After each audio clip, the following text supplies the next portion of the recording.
Honorable Speaker, I present the budget for 25-26.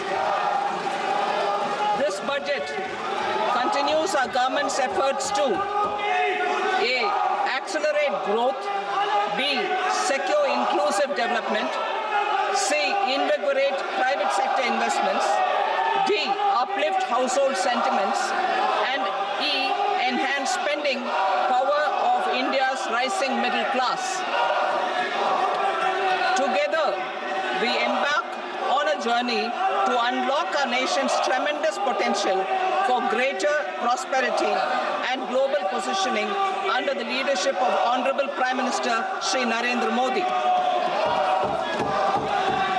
As we complete the first quarter of the 21st century, continuing geopolitical headwinds suggest lower global economic growth over the medium term. However, our aspiration for a Vikasit Bharat inspires us, and the transformative work we have done during our government's first 2 terms guides us to march forward resolutely. Our economy is the fastest growing among all major economies. Our development track record for the past 10 years and structural reforms have drawn global attention. Confidence in India's capability and potential has only grown in this period.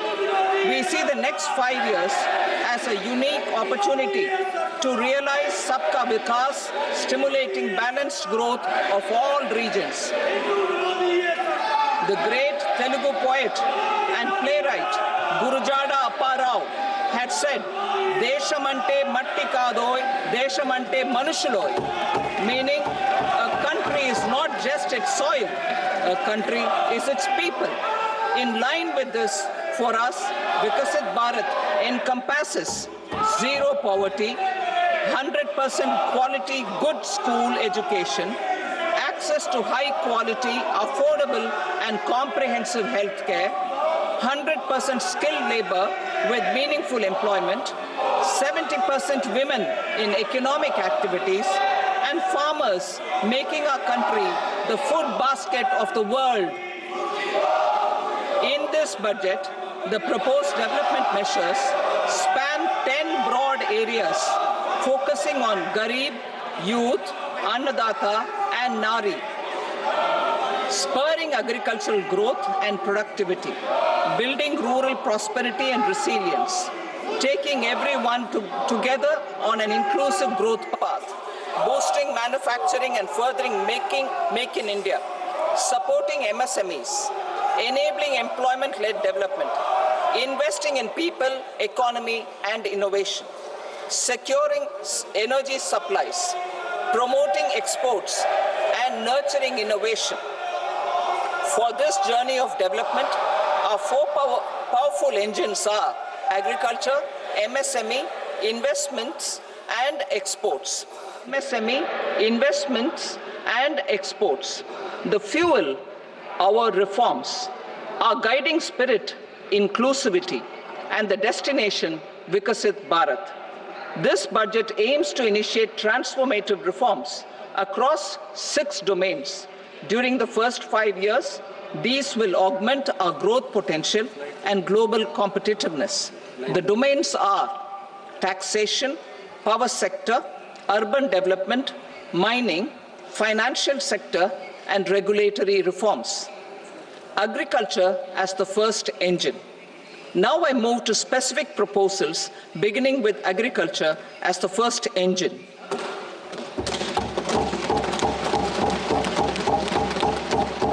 Prime Minister Dhan Dhanya Krishi Yojana, developing agri-districts program. Motivated by the success of the aspirational district program, our government will undertake a Prime Minister Dhan Dhanya Krishi Yojana in partnership with states.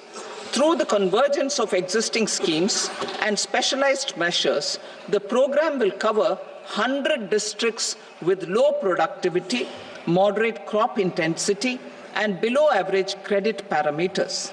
It aims to 1. Enhance agricultural productivity, 2. Adopt crop diversification and sustainable agricultural practices. 3. Augment post-harvest storage at the panchayat and block level. 4. Improve irrigation facilities. And 5. Facilitate availability of long-term and short-term credit. This program is likely to help 1.7 crore farmers. Building rural prosperity and resilience. A comprehensive multi-sectoral rural prosperity and resilience program will be launched in partnership with the states. This will address underemployment in agriculture through skilling, investment, technology, and invigorating the rural economy. The goal is to generate ample opportunities in rural areas so that migration is an option but not a necessity. The program will focus on rural women, young farmers, rural youth, marginal and small farmers, and landless families. The details are in Annexure A. Domestic best practices will be incorporated, and appropriate technical and financial assistance will be sought from multilateral development banks. In Phase 1, 100 developing agri-districts will be covered. Atmanirbharta in pulses. Our government is implementing the National Mission for Edible Oil Seed for achieving Atmanirbharta in edible oils. Our farmers have the capability to grow enough for our needs and more. 10 years ago, we made concerted efforts and succeeded in achieving near self-sufficiency in pulses.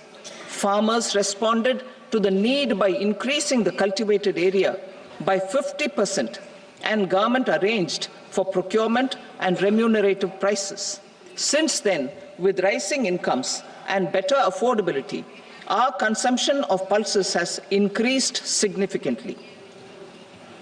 Our government will now launch a 6-year mission for Atmanirbharta in pulses with a special focus on Tuar, Urad, and Masoor. Details are in Annexure B. Central agencies such as NAFED and NCCF will be ready to procure these 3 pulses as much as offered during the next 4 years from farmers who register with these agencies and enter into agreements. Comprehensive program for vegetables and fruits. It is encouraging that our people are increasingly becoming aware of their nutritional needs. It is a sign of a society becoming healthier. With rising income levels, the consumption of vegetables, fruits, and Shri Anna is increasing significantly. A comprehensive program to promote production, efficient supplies, processing, and remunerative prices for farmers will be launched in partnership with the states. Appropriate institutional mechanisms for implementation and participation of farmer producer organizations and cooperatives will be set up. Makhana board in Bihar. For this, there is a special opportunity for the people of Bihar. A Makhana board will be established in the state to improve production, processing, value addition, and marketing of Makhana. The people engaged in these activities will be organized into FPOs. The board will provide hand-holding and training support to Makhana farmers and will also work to ensure they receive the benefits of all relevant government schemes. A national mission on high-yielding seeds will be launched, aimed at 1. Strengthening research ecosystem, 2. Targeted development and propagation of seeds with high yield, pest resistance, and climate resilience, and 3. Commercial availability of more than 100 seed varieties released since July 2024. India ranks 2nd largest globally in fish production and aquaculture. Seafood exports are valued at 60,000 crore rupees. To unlock the untapped potential of the marine sector, our government will bring in an enabling framework for sustainable harnessing of fisheries from Indian exclusive economic zone and high seas, with a special focus on the Andaman and Nicobar and Lakshadweep Islands. For the benefit of lakhs of cotton growing farmers, I am pleased to announce a mission for cotton productivity. This 5-year mission will facilitate significant improvements in productivity and sustainability of cotton farming and promote extra long staple cotton varieties. The best of science and technology support will be provided to farmers. Aligned with our integrated 5F vision for the textile sector, this will help in increasing incomes of the farmers and ensure a steady supply of quality cotton for rejuvenating India's traditional textile sector. Kisan credit cards facilitate short-term loans for 7.7 crore farmers, fishermen, and dairy farmers. The loan limit under modified interest subvention scheme will be enhanced from 3 lakh rupees to 5 lakh rupees for loans taken through the KCC. For Atmanirbharta in urea production, our government had reopened 3 dormant urea plants in the eastern region. To further augment urea supply, a plant with annual capacity of 12.7 lakh metric tons will be set up at Namrup in Assam.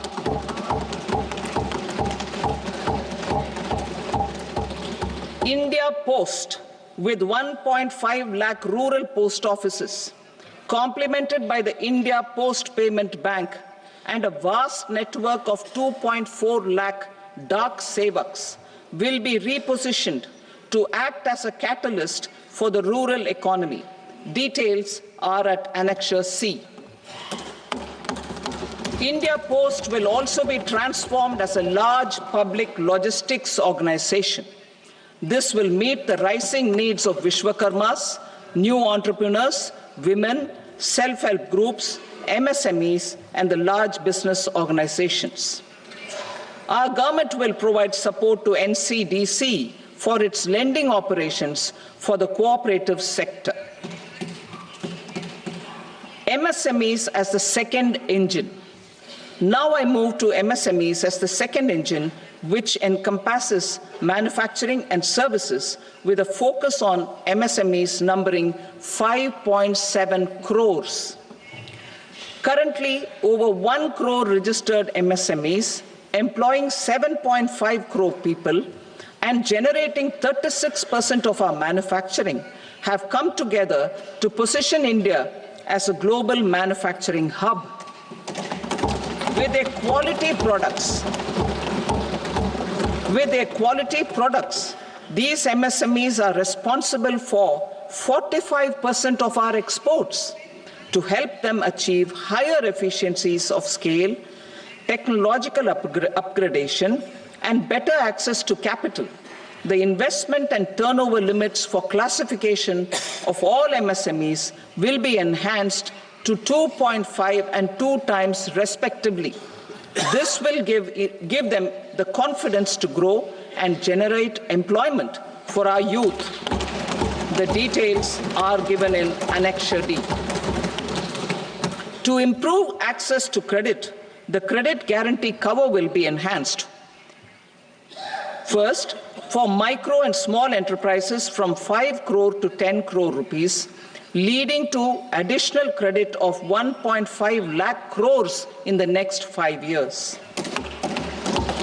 Second, for startups from 10 crore rupees to 20 crore rupees, with the guarantee fee being moderated to 1% for loans in 27 focus sectors which are important for Atmanirbhar Bharat.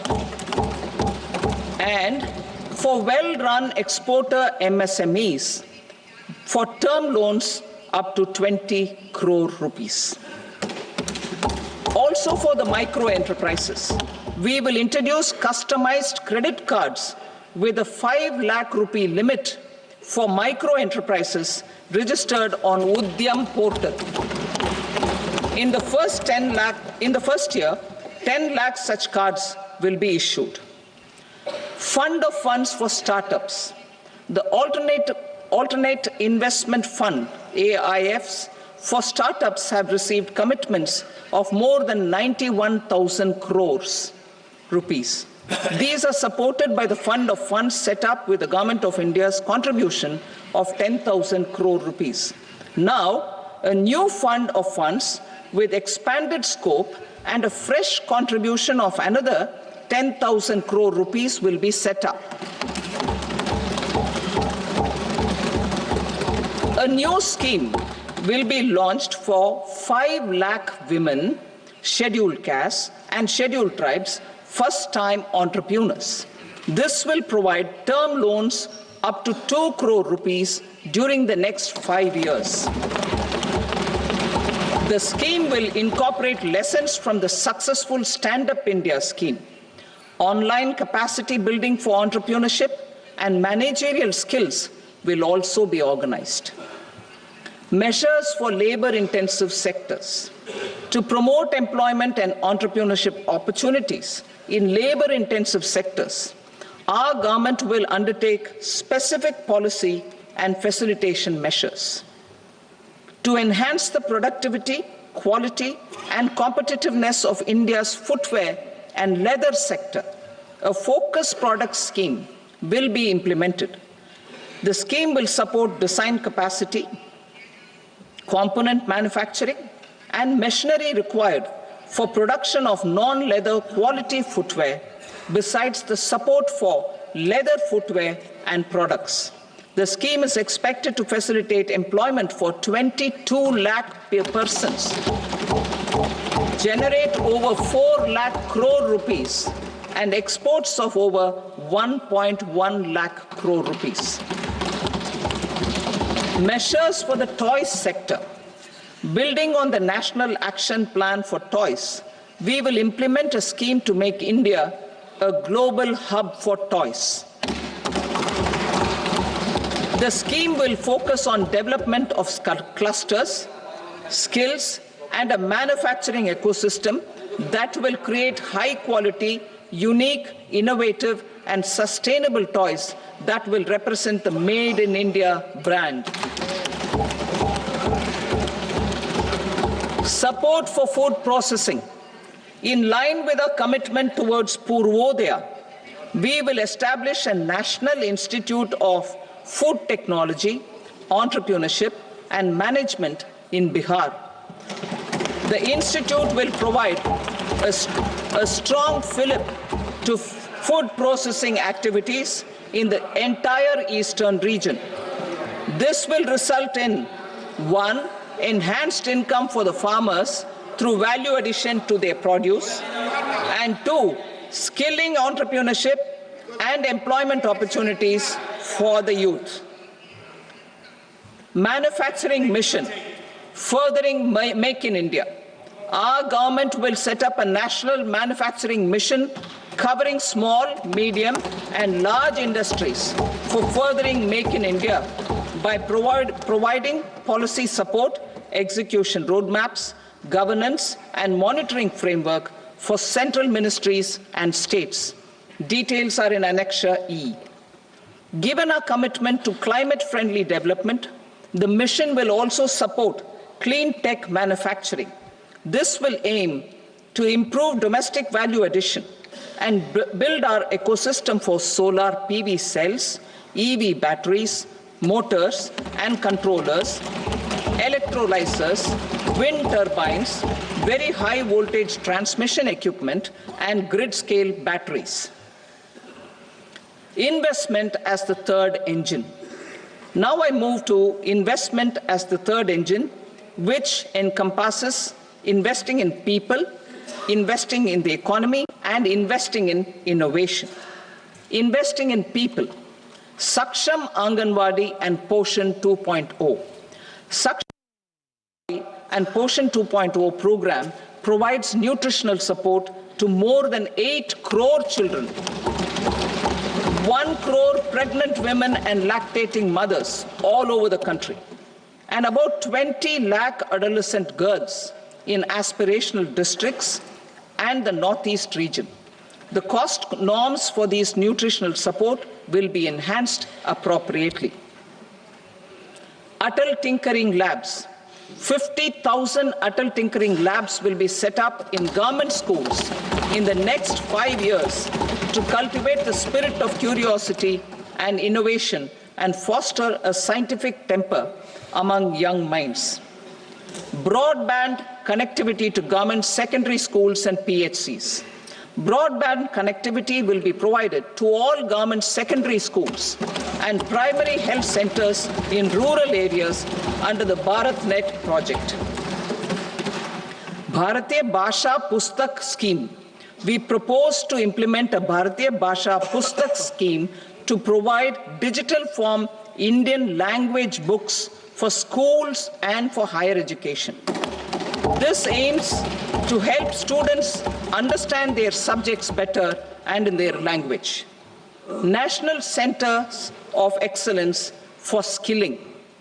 Building on the initiative announced in the July 24 budget, 5 national centers of excellence for skilling will be set up with global expertise and partnerships to equip our youth with the skills required for Make for India, Make for the World manufacturing. The partnership will cover curriculum design, training of trainers, and a skills certification framework and periodic reviews. Expansion of capacity in IITs. Total number of students in 23 IITs has increased 100% from 65,000 to 1.35 lakh in the past 10 years.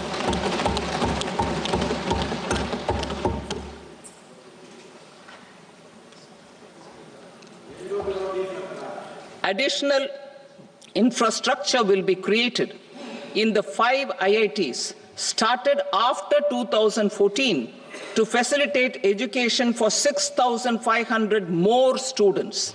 Hostel and other infrastructure capacity at IIT Patna will also be expanded.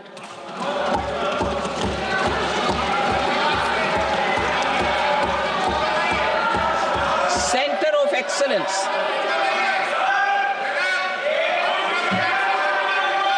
Center of Excellence in AI for Education. I had announced 3 centers of excellence in artificial intelligence for agriculture, health, and sustainable cities in 2023. Now a center of excellence in artificial intelligence for education will be set up with a total outlay of 500 crores. Expansion of medical education. Our government has added almost 1.1 lakh undergraduate and postgraduate medical education seats in 10 years, an increase of 130%. In the next year, 10,000 additional seats will be added in medical colleges and hospitals towards the goal of adding 75,000 seats in the next 5 years. Daycare cancer centers in all district hospitals. Our government will facilitate setting up of daycare cancer centers in all district hospitals in the next 3 years. 200 centers will be established in 25-26 itself. Strengthening urban livelihoods. Our government has been giving priority to assisting urban poor and vulnerable groups. A scheme for socio-economic upliftment of urban workers will be implemented to help them improve their incomes, have sustainable livelihoods, and a better quality of life. PM Swanidhi scheme has benefited more than 68 lakh street vendors, giving them respite from high-interest informal sector loans. Building on this success, the scheme will be revamped with enhanced loans from banks UPI-linked credit cards with 30,000 rupees limit, and capacity building support. Social Security scheme for welfare of online platform workers. Gig workers of online platforms provide great dynamism to the new age services economy. Recognizing their contribution, our government will arrange for their identity cards and registration on the e-Shram portal. They will be provided health care under PM Jan Arogya Yojana. This measure is likely to assist nearly 1 crore gig workers.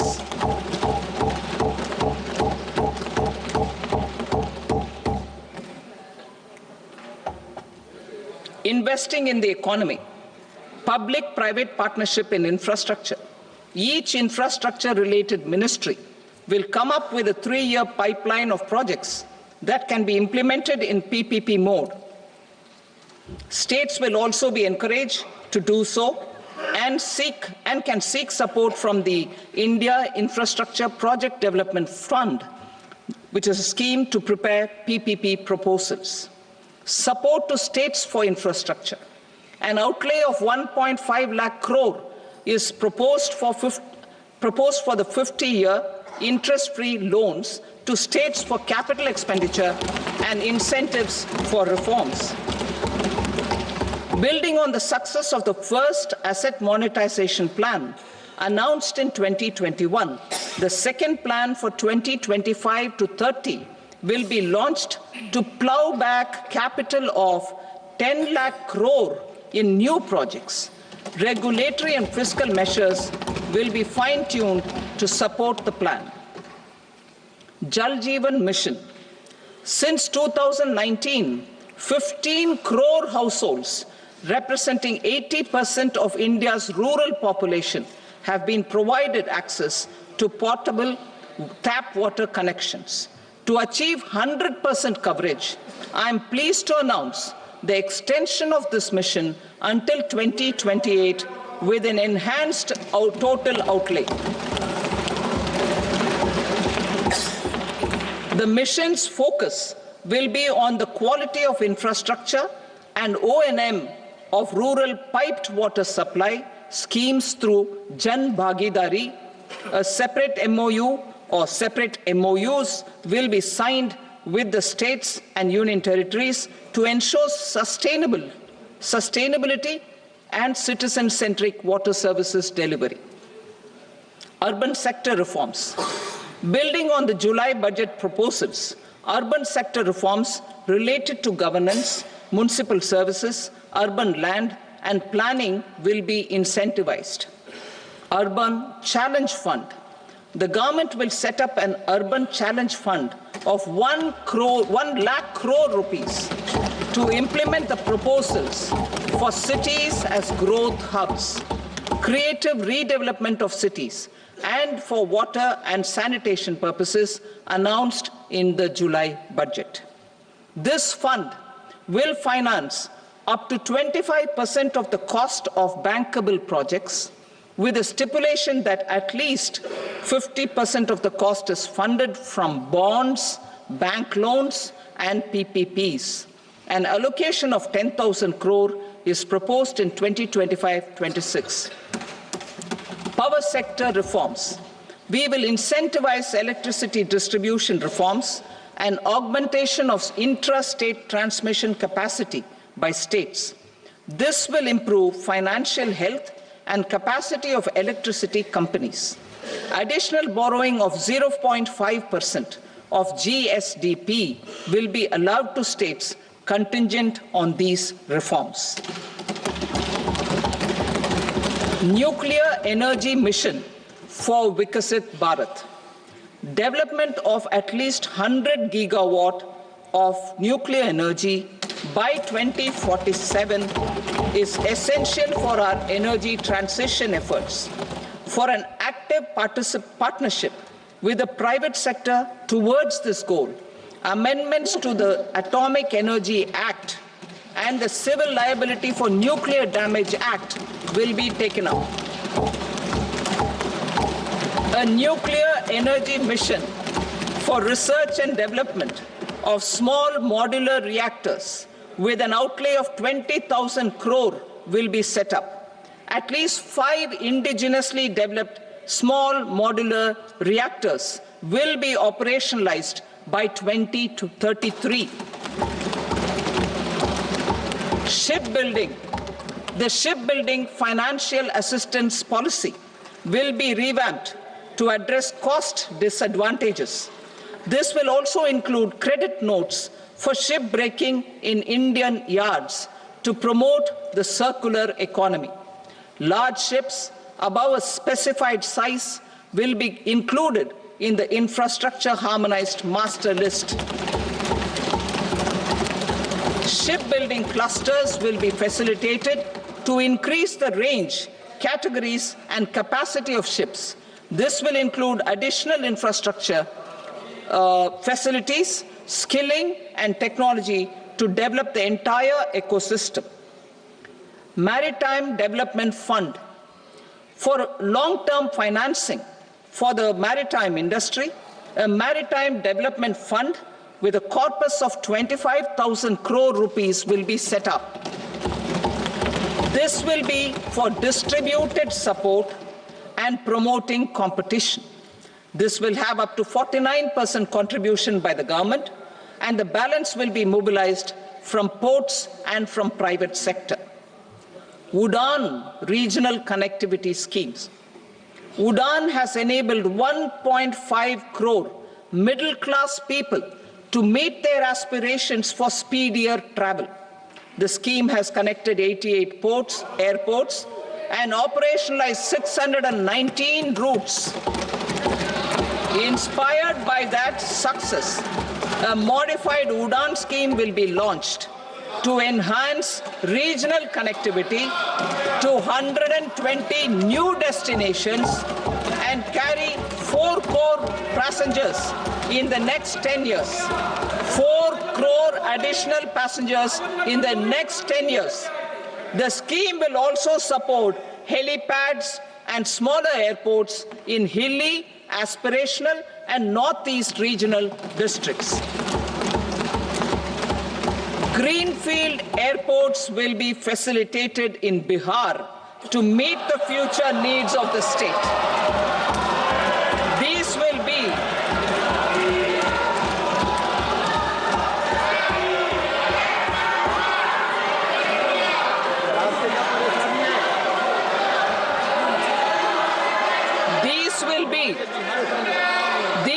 be in addition to the expansion of the capacity of Patna Airport and a brownfield airport in Beta. Western Kosi Canal project in Mithilanchal. Financial support will be provided for the Western Kosi Canal ERM project, benefiting a large number of farmers cultivating over 50,000 hectares of land in the Mithilanchal region of Bihar. Mining sector reforms. Mining sector reforms, including those for minor minerals, will be encouraged through sharing of best practices and institutions of a state mining index. A policy for recovery of critical minerals from tailings will be brought out. Under the special window for affordable and mid-income housing, SWAMI, 50,000 dwelling units in stressed housing projects have been completed and keys handed over to home buyers. Another 40,000 units will be completed in 2025, further helping middle-class families who are paying EMIs on loans taken for apartments while also paying rent for their current dwellings. Building on this success, SWAMI Fund 2 will be established as a blended finance facility with contribution from the government, banks, and private investors.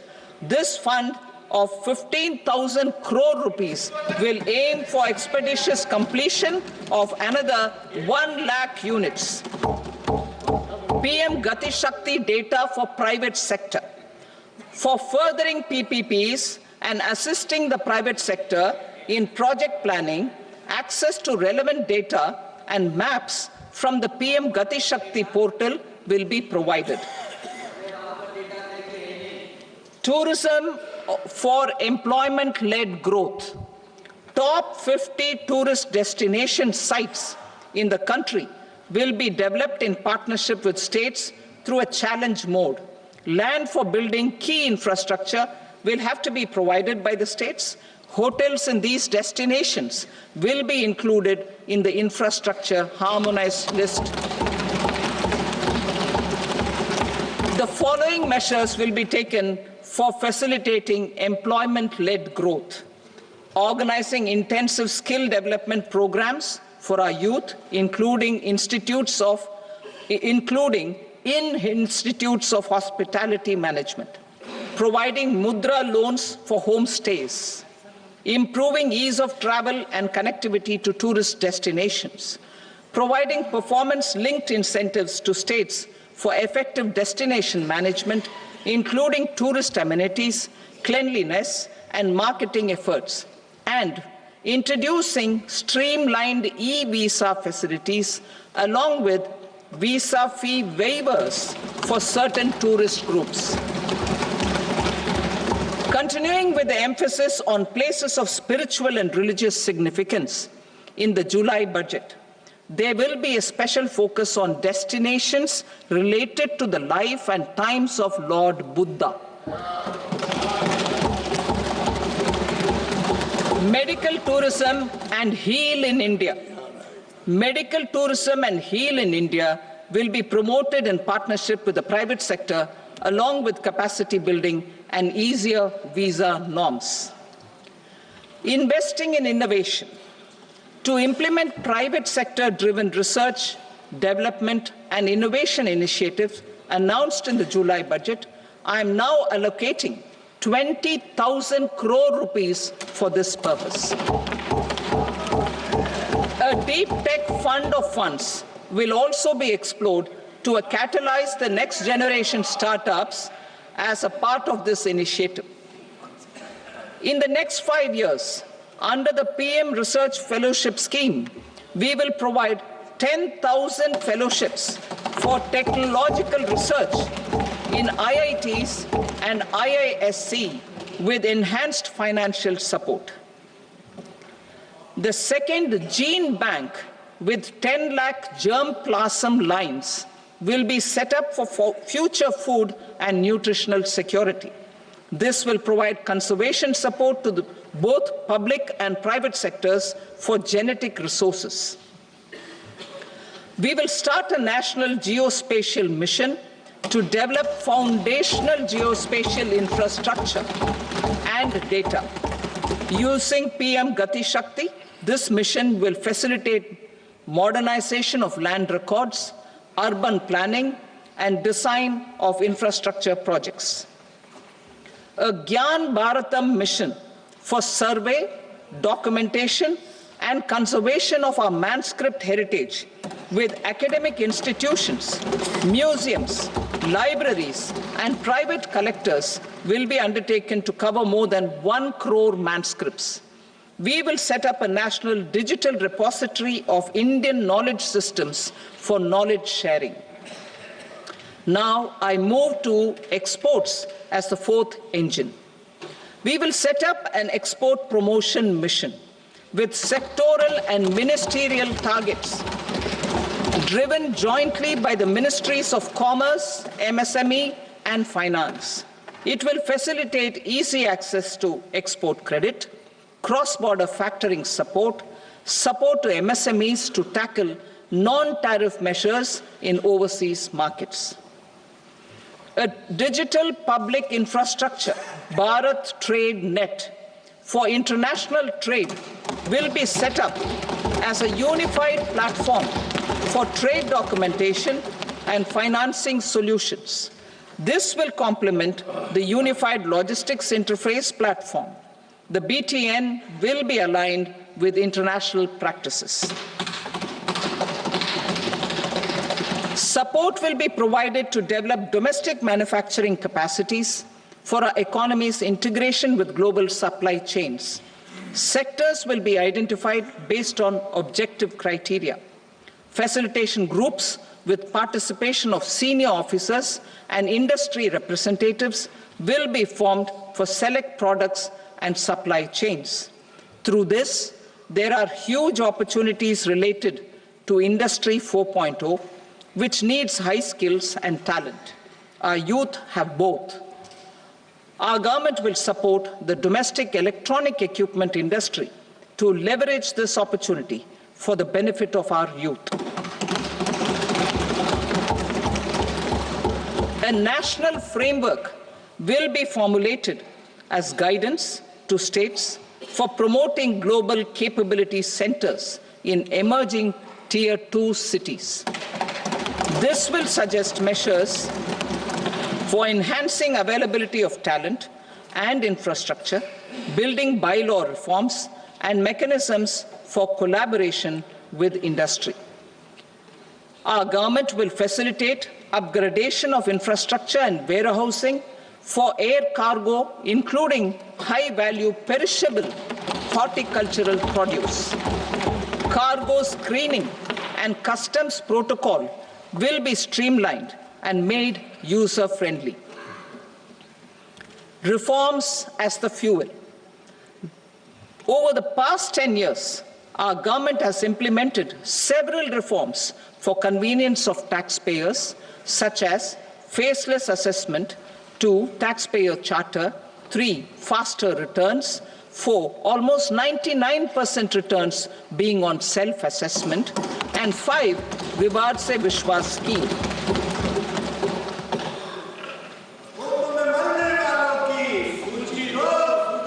Continuing these efforts, I reaffirm the commitment of the Tax Department to trust first, scrutinize later. I also propose to introduce the new income tax bill next week. I will detail the indirect tax reforms and changes in direct taxes in Part B. Financial sector reforms. The FDI limit for the insurance sector will be raised from 74 to 100%. This enhanced limit will be available for those companies which invest the entire premium in India. The current guardrails and conditionalities associated with foreign investment will be reviewed and simplified.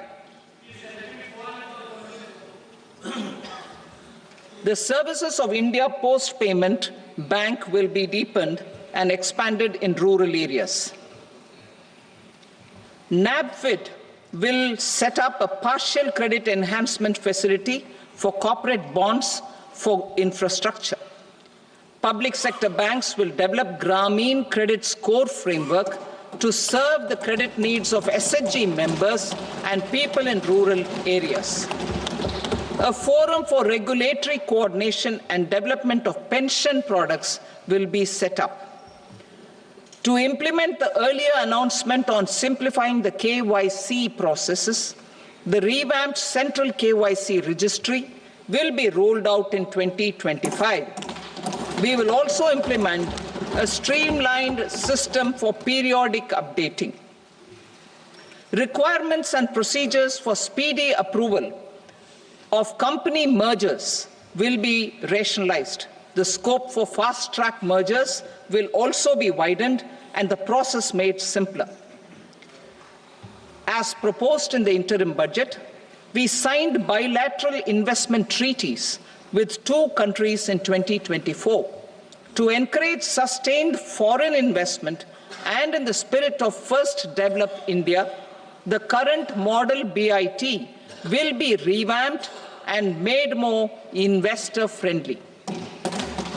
In the last 10 years, in several aspects, including financial and non-financial, our government has demonstrated a steadfast commitment to ease of doing business. We are determined to ensure that our regulations must keep up with technological innovations and global policy developments. A light-touch regulatory framework based on principles and trust will unleash productivity and employment. Through this framework, we will update regulations that were made under old laws. To develop this modern, flexible, people-friendly, and trust-based regulatory framework appropriate for the 21st century, I propose 4 specific measures. A high-level committee for regulatory reforms will be set up for a review of all non-financial sector regulations, certifications, licenses, and permissions. The committee will be expected to make recommendations within a year. The objective is to strengthen trust-based economic governance and take transformational measures to enhance ease of doing business, especially in matters of inspection and compliances. States will be encouraged to join in this endeavor. An investment friendliness index of states will be launched in 2025 to further the spirit of competitive, cooperative federalism. Under the Financial Stability and Development Council, a mechanism will be set up to evaluate impact of the current financial regulations and subsidiary instructions. It will also formulate a framework to enhance their responsiveness and development of the financial sector. In the Jan Vishwas Act 2023, more than 180 legal provisions were decriminalized. Our government will now bring up the Jan Vishwas Bill 2.0 to decriminalize more than 100 provisions in various laws. I now move to fiscal policy. In the July budget, I had committed to staying the course for fiscal consolidation. Our endeavor will be to keep the fiscal deficit each year such that central government debt remains on a declining path as a percentage of the GDP. The roadmap for the next 6 years has been detailed in the FRBM statement. Revised estimates for 2024-25. The revised estimate of the total receipts other than borrowings is 31.47 lakh crore rupees, of which the net tax receipts are 25.57 lakh crore rupees. The revised estimate of the total expenditure is 47.16 lakh crore rupees, of which the capital expenditure is about 10.18 lakh crore rupees. The revised estimate of the fiscal deficit is 4.8% of the GDP. Budget estimates for 25-26. Coming to 25-26, the total receipts other than borrowings and total expenditure are estimated at 34.96 lakh crore rupees and 50.65 lakh crore rupees respectively. The net tax receipts are estimated at 28.37 lakh crore rupees. The fiscal deficit is estimated to be 4.4% of GDP. To finance the fiscal deficit, the net market borrowings from dated securities are estimated at 11.54 lakh crore. The balance financing is expected to come from small savings and other sources. The gross market borrowings are estimated at 14.82 lakh crore rupees. I will now move to Part B. Indirect taxes. My proposals relating to customs aim to rationalize tariff structure and address duty inversion. These will also support domestic manufacturing and value addition, promote exports, facilitate trade, and provide relief to common people. Rationalization of customs tariff structure for industrial goods. As a part of comprehensive review of customs rate structure announced in July 2024 budget, I propose to 1. Remove 7 tariff rates. This is over and above the 7 tariff rates removed in 23-24 budget. After this, there will be only 8 remaining tariff rates, including zero rate. 2. apply appropriate cess to broadly maintain effective duty incidence, except on a few items where such incidence will reduce marginally. 3. Levy not more than one cess or surcharge. Therefore, I propose to exempt social welfare surcharge on 82 tariff lines that are subject to a cess. I shall now take up sector-specific proposals. To provide relief to patients, particularly those suffering from cancer, rare diseases, and other severe chronic diseases, I propose to add 36 life-saving drugs and medicines to the list of medicines fully exempted from basic custom duty.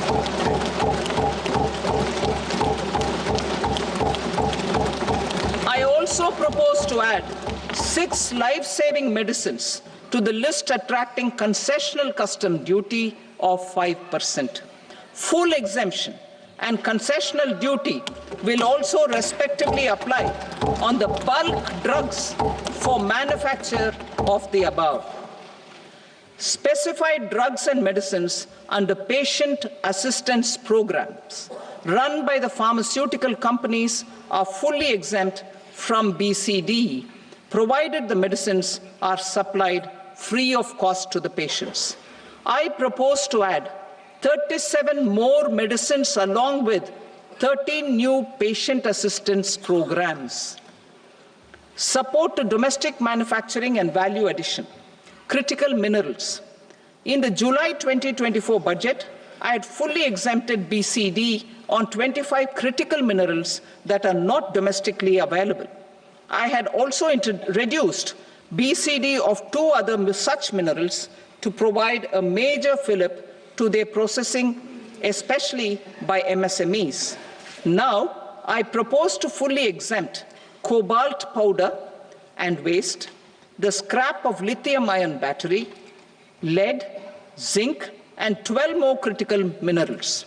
This will help secure their availability for manufacturing in India and promote more jobs for our youth. To promote domestic production of technical textile products such as agro-textiles, medical textiles, and geotextiles at competitive prices, I propose to add 2 more types of shuttle-less looms to the list of fully exempted textile machinery. I also propose to revise the BCD rate on knitted fabrics covered by 9 tariff lines from 10 or 20 to 20% or 115 rupees per kg, whichever is higher. Electronic goods. In line with our Make in India policy and to rectify inverted duty structure, I propose to increase the BCD on interactive flat panel display from 10% to 20% and reduce the BCD to 5% on open cell and other components. In 23-24 budget, for the manufacture of open cells of LCD, LED TVs, I had reduced the BCD on parts of open cells from 5% to 2.5%. To further boost the manufacture of such open cells, the BCD on these parts will now stand exempted. Lithium-ion battery. To the list of exempted capital goods, I propose to add 35 additional capital goods for EV battery manufacturing and 28 additional capital goods for mobile phone battery manufacturing. This will boost domestic manufacture of lithium-ion batteries, both for mobile phones and for electric vehicles.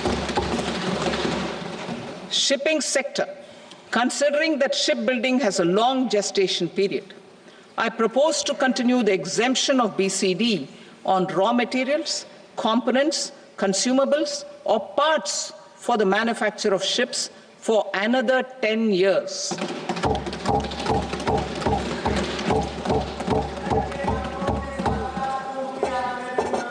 I also propose the same dispensation for shipbreaking to make it more competitive. Telecommunication.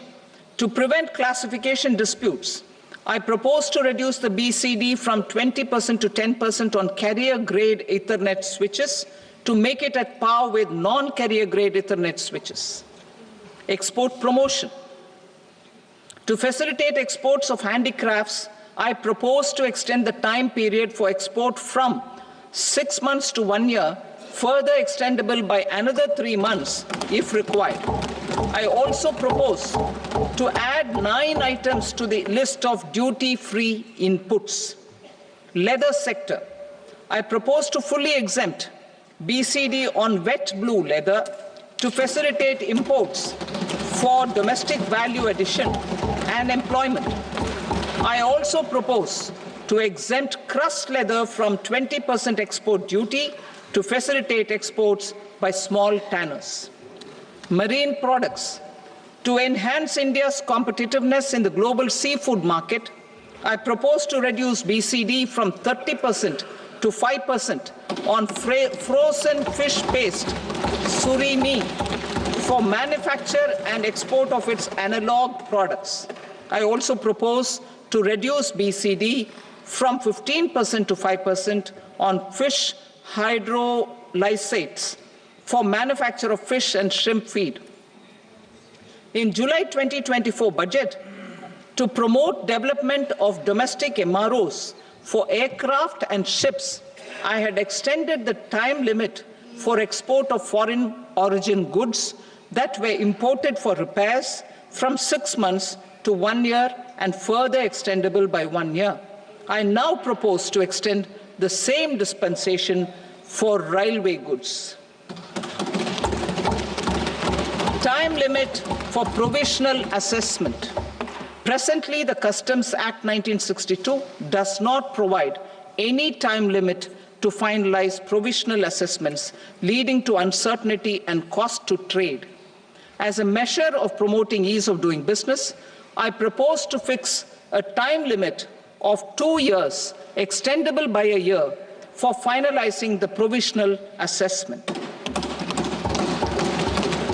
I propose to introduce a new provision that will enable importers or exporters, after clearance of goods, to voluntarily declare material facts and pay duty with interest but without penalty. This will incentivize voluntary compliance. However, this will not apply in cases where department has already initiated audit or investigation proceedings. For industry to better plan their imports, I propose to extend the time limit for the end use of imported inputs in the relevant rules from 6 months to 1 year. This will provide operational flexibility in view of cost and uncertainty of supply. Further, such importers will now have to file only quarterly statements instead of a monthly statement.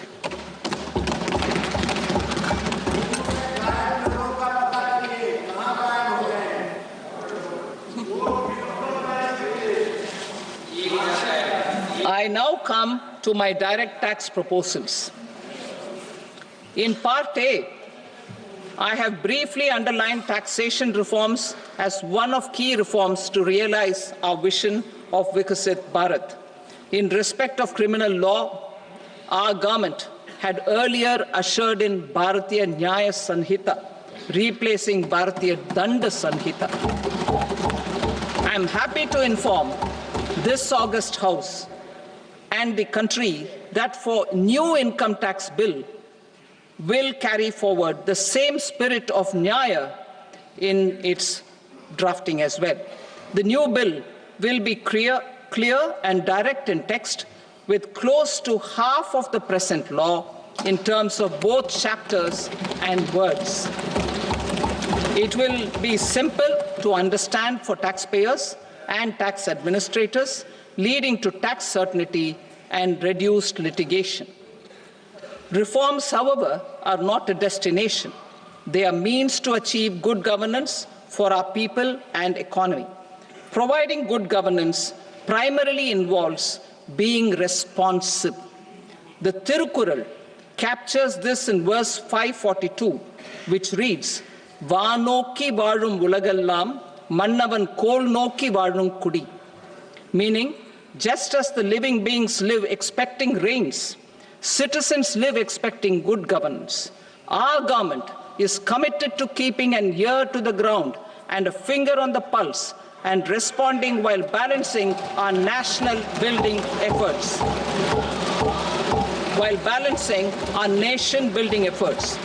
The following measures will detail just how our government will, under the guidance of PM Modi, has taken steps to understand and address. I repeat that sentence, sir. The following measures will detail just how our government, under the guidance of PM Modi, has taken steps to understand and address the needs voiced by our citizens. My tax proposals are guided by this spirit. The objectives of my proposals are as follows. Personal income tax reforms with special focus on middle class. Rationalization of TDS and TCS for easing difficulties. Encouraging voluntary compliance. Reducing compliance burden. Ease of doing business, employment and investment. I will come to my proposal on personal income tax towards the end. TDS and TCS, rationalization for easing difficulties. I propose to rationalize tax deduction at source, TDS, by reducing the number of rates and thresholds above which TDS is deducted. Further, threshold amounts for tax deduction will be increased for better clarity and uniformity. The limit for tax deduction on interest for senior citizens is being doubled from the present 50,000 rupees to 1 lakh rupees. Similarly, the annual limit of 2.40 lakh rupees for TDS on rent is being increased to 6 lakh rupees. This will reduce the number of transactions liable to TDS, thus benefiting small taxpayers receiving small payments. The threshold to collect tax at source, the TCS, on remittances under RBI's liberalized remittance scheme, the LRS, is proposed to be increased from 7 lakh to 10 lakhs. I also propose to remove TCS on remittances for education purposes, where such remittances is out of a loan taken from a specified financial institution. Both TDS and TCS are being applied on any transaction related to sale of goods.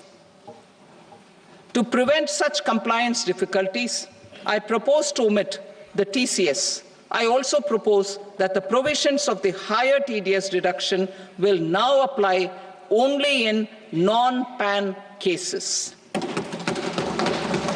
In July 2024, the delay for payment of TDS up to the due date of filing statement was decriminalized.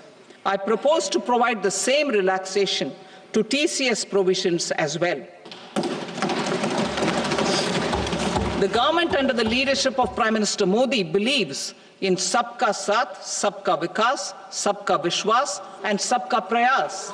In line with this, we brought in updated return facility in 2022 for voluntary compliance by taxpayers who had omitted to report their correct income.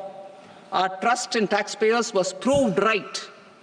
Nearly 90 lakh taxpayers voluntarily updated their incomes by paying additional tax.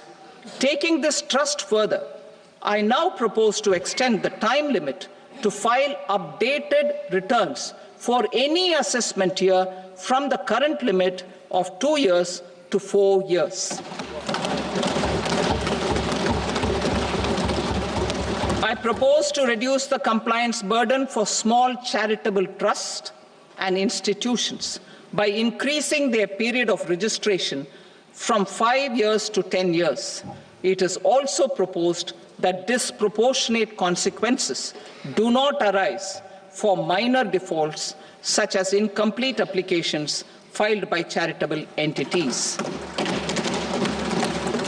Presently, taxpayers can claim the annual value of self-occupied properties as nil only on the fulfillment of certain conditions.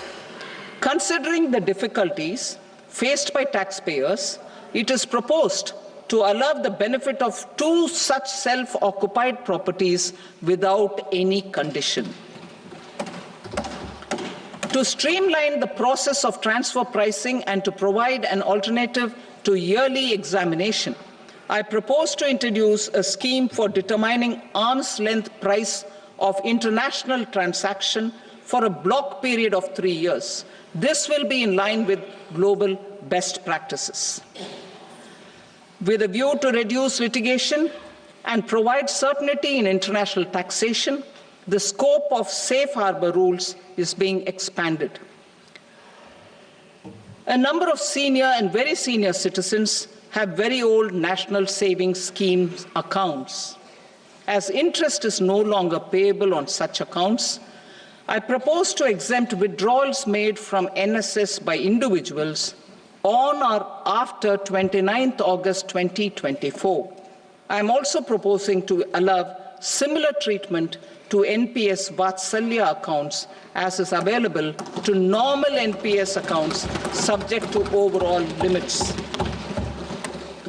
In my speech in July 2024, I had promised that all processes, including giving effect to appellate orders, shall be digitalized and made paperless over the next 2 years. So I'm happy to announce that digitalization is being made operational now.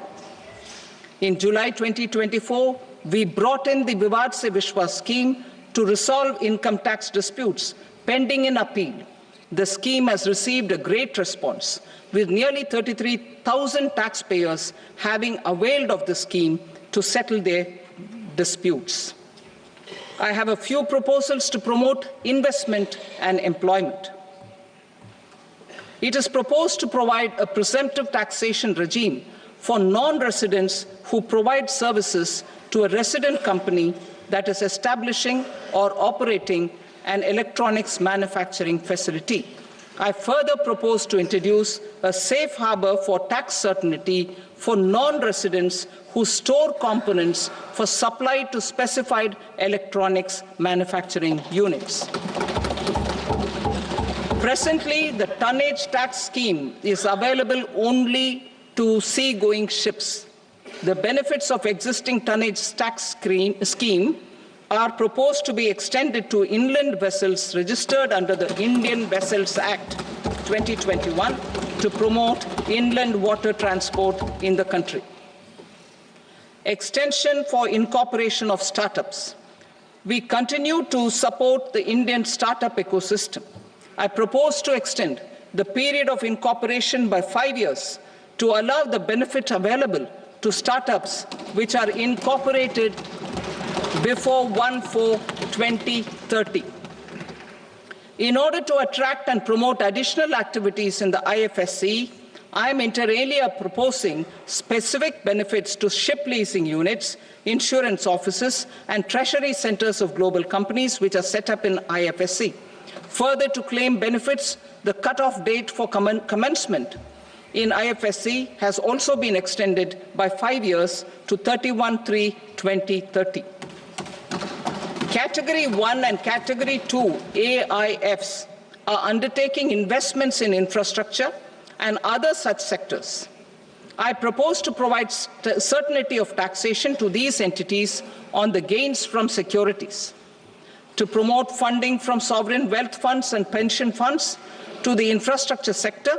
I propose to extend the date of making an investment by 5 more years up to 31st March 2030.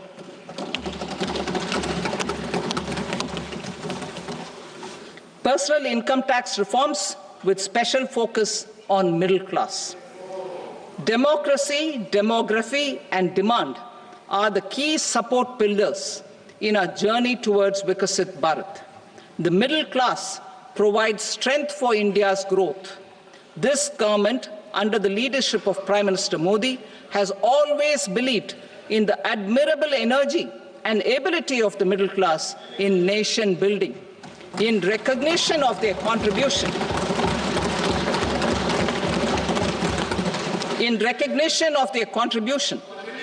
we have periodically reduced their tax burden.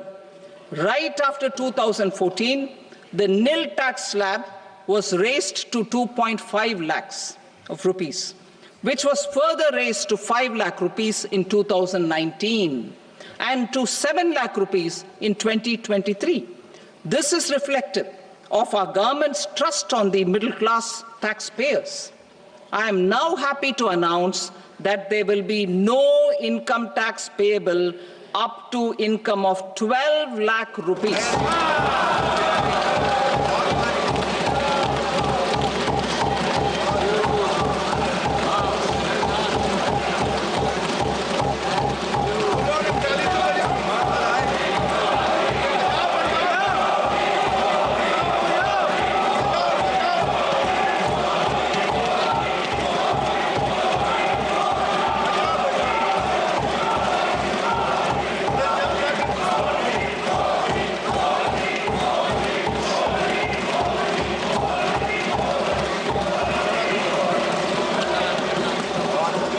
So, average income of 1 lakh per month, other than the special rate income such as capital gains, under the new regime.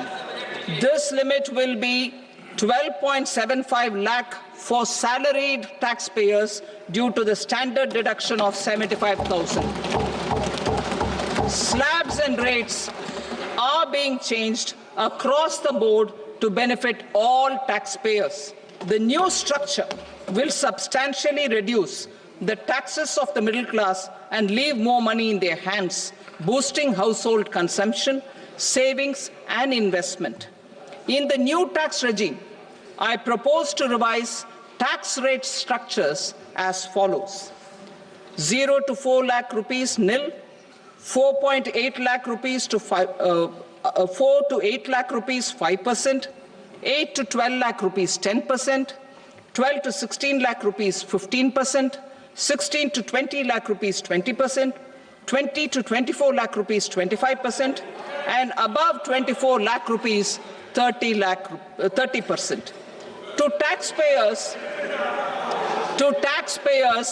up to 12 lakh of normal income, other than special rate income such as capital gains. I read that again. To taxpayers up to 12 lakh of income, other than special rate income such as capital gains, tax rebate is being provided in addition to the benefit due to slab rate reduction in such a manner that there is no tax payable by them. The total tax benefit of slab rate changes and rebate at different income levels can be illustrated with a few examples.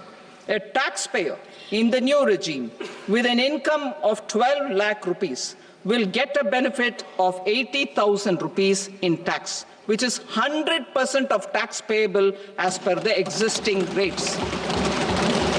A person having income of 18 lakh rupees will get a benefit of 70,000 rupees in tax, that is 30% of tax payable as per existing rates.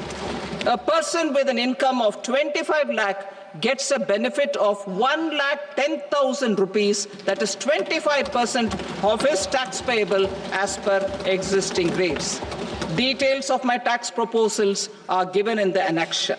As a result of these proposals, Honorable Speaker, sir, revenue of about 1 lakh crore in direct taxes and 2,600 crores in indirect taxes will be foregone. Mr. Speaker, sir, with this, I commend the budget to this august House.